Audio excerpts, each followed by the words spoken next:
তুই আজও গাছ চুরি করবি? গাড়ি পুজো দিতে এসেও আমি চুরি করেছি গাইস। যা শুনছো সেটাই সত্যি। ঘটনাটা শুরু থেকে বলি। কুইনকে আনার দ্বিতীয় দিনের মাথায় নিয়ে যাচ্ছি পুজো দিতে। হ্যাঁ, আমার গাড়ির নাম দিয়েছি কুইন।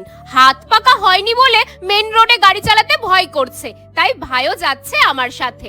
ভোগ কিনে লম্বা সফর করে পৌঁছে গেলাম মা নিঃসানী কালী মন্দিরে। এই মা খুব জাগ্রত জানো। তারপর খুব ভালো করে আমার নতুন গাড়ির পুজো দিয়ে বাড়ির উদ্দেশ্যে রওনা দিলাম। ওই 5 কিলোমিটার মতো এসেছি।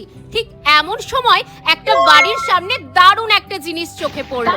আর্জেন্টলি ভাইকে গাড়ি দাঁড় করাতে বললাম। তারপর কাছে এসে দেখি যা ভেবেছি ঠিক তাই, একেবারে রেয়ার ভ্যারাইটির অ্যালামন্ডা। দেখো, যেহেতু অ্যালামন্ডা গাছ ডাল থেকেই করা যায়, আর সকালবেলা বাড়ির সামনে লোকজন তেমন নেই বললেই চলে, তাই পটাপট আমি দুটো ডাল ভেঙে নিলাম। ঠিক করেছি কিনা বলো তো তোমরা?